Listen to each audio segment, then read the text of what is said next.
Welcome back to the Grenadier podcast, Real Estate Uncovered. Today I speak with Craig Edwards from NAI Harcourts Grenadier about commercial property investment. You obviously love this business. Tell me what you love the most about it. Today, an absolute exclusive. Welcome back to the Grenadier podcast, Real Estate Uncovered. Welcome, Craig. Can you introduce yourself to us? Hi, Lisa. Yes, I'm Craig Edwards. I'm the Commercial Manager at NAI Harcourts Grenadier. Lovely to have you here. Can you give us a bit of an overview of what's happening in your commercial marketplace? Yeah, look, it's a very interesting time for us in commercial real estate and business broking. There's a lot happening out there in the market for us, and to be honest, I can't recall a busier time for us and the team dealing with opportunities for buyers and tenants and business owners at the moment. It's a really interesting time for us. What's the key differences, do you think, between commercial and residential? Yeah, there's a lot of differences really. There's a lot of things that are much the same, I guess. I mean, we're helping people to make decisions and make good decisions that are going to affect their future. And I think, look, that's a fundamental whether you're in working in the commercial space or residential. I think commercial has some key aspects to it. It's complex in some ways, and there's a huge variety of different aspects that we deal with in the commercial space. So sort of having that specialisation can really help us to provide good service for our clients. Great. If I was a commercial investor and maybe looking at commercial for the first time, what sort of advice would you give or guidance, and how could you or your team assist me? Yeah, great time to be looking at commercial property as an investment tool. You know, I think we've seen some really exciting times in that residential market, and the commercial space has sort of been sitting in the background a little bit with so much activity in that residential space. And commercial's really coming into its own because of the cash flow return that commercial property investments can provide for investors. And it's very much a time for people to look at using commercial property as a way to build capacity for passive income. And there's great opportunities there, and we love working with investors who come to us with an ambition to build a portfolio and to provide themselves with that retirement income, and we work with them to come up with a plan to help them achieve that. Great. Is there any sort of pitfalls or misconceptions about commercial real estate that you find people come with? Look, I think we do sometimes get asked, what should I invest in and what shouldn't I invest in, or what areas are good areas to invest in commercial. And I think the key thing is making sure that the property that you're purchasing is suitable for its purpose. So really there isn't any bad locations, it's just making sure that the property you're investing is suitable for that area, that the tenants that might be interested in that location, that's a suitable business accommodation for tenants in that, wanting to be in that area. So there's opportunities across the market in all of those areas. Some of the yields are really good. There's some great returns being obtained out there, and there's some great assets that are being secured by investors out there in the market at the moment. Brilliant. Do you see any sort of trends currently that investors are looking at or that you would advise of? Yeah, there's a few things happening, I guess, that investors in the office space market have been observing for a while. Christchurch is a bit unique with its earthquakes and its move of the CBD businesses away and then back into the central city. So there's been some sort of impacts from that are creating some opportunities. But also the work from home phenomenon seems to have sort of run its course a bit, I think, and I think most business owners and investors are spotting that trend and seeing that there's a move now back to providing good facilities for staff and a focus again on that work environment to improve productivity.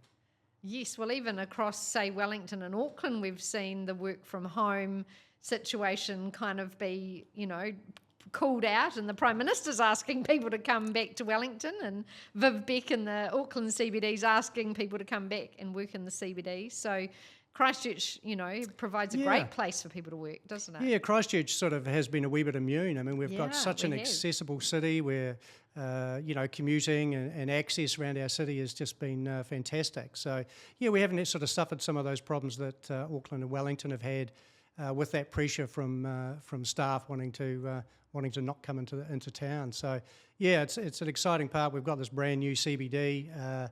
It's just a wonderful opportunity, and there's lots of good things happening. Are you considering the next step in your career? We're looking for passionate sales consultants to join us at Harcourts Grenadier. We provide the support and resources to ensure you thrive in this exceptionally exciting industry. To find out more, visit careerinrealestate.co.nz. What advice would you have for first-time investors in terms of getting themselves organised to make a purchase? Yeah, I think it's like anything. It's about knowing your market. So we really encourage investors to do their research, to get to know a particular sector of the market. You know, it's going to be really hard when you're buying your first commercial investment property to know the whole market. So we'd sort of say, look, focus on a particular sector. If it's small industrial, if it's retail that you're interested in, or office accommodation, you know, understand that market really well so that you can quickly assess what a good opportunity is and get yourself ready to make a move. And in terms of lease advice, you know, if they're buying a commercial property, obviously they need to know what the current lease is and how long that is, and how easy it would be to get tenants. You can provide a full service in that area. Yeah, that's a big part of what we do, really. And I think, you know, that's another aspect. You know, we're always there ready to help our clients. We like to build a long-term relationship. So, you know, we're there to assist with advice all the way through. And when it comes to lease renewals or renegotiation of leases or indeed rent reviews, you know, we're often the first port of call to sort of understand what's happening in the market.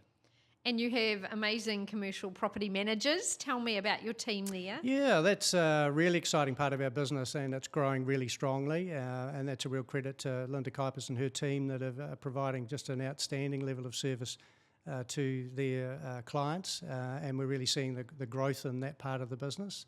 Yeah, and it's a really interesting space. You know, commercial property has got some layers of complexity to it, and you know, having that expert advice around some of those compliance issues, ensuring insurance and building warrant of fitness and all of that are done well and done efficiently is really good for the landlord and really good for the tenants who are occupying those buildings too. Yeah. Craig, what's one piece of advice you'd give to someone looking at either expanding or starting a portfolio in commercial? Yeah, look, I think the key thing is to make a start. You know, I mean, the best time to invest in commercial property is probably 10 years ago, and if you missed that, then now never a better time than now. So yeah, get in and invest early. You know, start as early as you can. There are good yields to be achieved, and it's probably the difference in some ways between residential and commercial is that you're getting that ongoing return, that high yield, and that can be used to fuel further growth in your portfolio. So, you know, we sort of talk about it as the goose that lays the golden egg. You know, with commercial property, you harvest the eggs and you keep the goose. Love that. And in residential, in some ways, the gains are often those invisible sort of capital gains. Yes. And to sort of unlock those, you sort of need to sell the goose. Yeah. So in commercial, we've seen a lot of very successful investors get ahead by sort of recycling that income back into further growth into the portfolio. If you are a buyer in the Canterbury market, realistically, what sort of spend are you going to need? Are you going to need $1 million, or could you buy something for less than that? Like, what's a startup? Yeah, there is opportunities for entry level into commercial at certainly the cost of a residential investment property. You know, $500,000, $600,000, $700,000. Okay. You will have opportunities. So. You certainly don't need millions. You don't need to invest in syndicates. You can, own property directly yourself. Yes. And I'll say, you know, the key is making a start. Yeah, very much so. And probably the biggest risk for investors is the risk of doing nothing. Good. You know, the best thing to do is get out there, learn as you go. And, you know, with the people we've watched and helped and nurtured and seen them become very successful, have been prepared at times to take a bit of a risk. You know, sometimes it's about trusting your own intuition a little bit, you know, asking yourself, is this a is this a building I'd want to work from? Yes. Does this sort of make fundamental sense as an investment? And that can be really helpful as well. And it's great to see them succeed. In terms of the geographic location your team work in, is it predominantly Christchurch, but obviously I think, it spreads wider than that? Yeah, absolutely. I mean, it's a versatile market. It's, we can act and often do on properties out of town, and we can sell local properties to buyers from out of town as well. Yes. So, we tend to focus, I guess, more on the South Island, where we sort of have a good presence through various sectors of that commercial space. But we're pretty versatile. We'll happy to advise people on purchases elsewhere as well as Christchurch, but that's certainly home for us. And in terms of financing options, how do people get lending? Do they leverage off their own residential homes?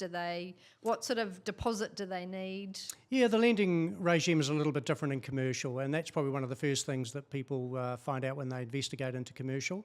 But that's, as you've mentioned, using your own residential home as your first stepping stone, and Yes. using the equity that's there is a great way to start, because you can usually secure that at very favourable interest rates comparable to your residential lending rate. Yes. And then invest that into a commercial return. So that's a really good way to start. There's no hard and fast rules now. We used to talk about percentage loan to value, but it's a little bit bespoke. Yeah, and case by case sort of thing. Yeah, case by case. Have a good relationship with your bank manager. That's always the key. Or a good always help mortgage you. broker. Yeah, exactly. Yeah. Is commercial caught up in Brightline or not? No, it's not affected by the Brightline test. So you could buy and sell in a reasonable time frame, and you're not captured by capital gains. Exactly. You're not automatically captured by that restriction. So I think that's really helpful. It gives investors a little bit of freedom to be able to make decisions and seize opportunities when they're there, without considering perhaps some adverse tax implications. If you're actively trading, of course. Yes, if that's your line of business. Then like anything else. But it gives investors perhaps that little bit of security around making those decisions. And is there opportunity, perhaps, thinking along those lines, for people to buy commercial property, do it up, change its use, create something else out of it? Have you seen people sort of investing and, for whatever term, flipping or look, there is, and repurposing? That's exactly right. And it's a big part of what we do, really, is advising buyers on potential uses for commercial property and helping direct the shape of a building's future. And that's a really exciting part of what we do, because we can talk to a buyer and say, look, this really ought to be remodelled. Here's an opportunity to reconfigure this building for a different purpose, and then work with their experts and designers to help make that all happen. Where can people go to get more information about you and your team, Craig? Yeah, just come and see us. Give us a call. We're always happy to help people, give a bit of advice or a bit of direction on how they can succeed in commercial property. Our business broking team is very busy. We're very pleased to have Sammy Chesterton on board, helping in a leadership capacity with our growing business broking team as well. So that's another really exciting part of our business, and lots happening in that space as well. And you're based at 98 Morehouse Ave? We are. We're upstairs at Grenadier House, so a lot of people will know where to find us. So come and see us. Always happy to have a chat, and we're always here to help. Thanks, Craig, so much for your advice and your time. Thank you, Lisa. Thanks. Thank you so much for tuning into the Grenadier podcast. We hope you've enjoyed the show. Please give us 5 stars. We'd really appreciate it.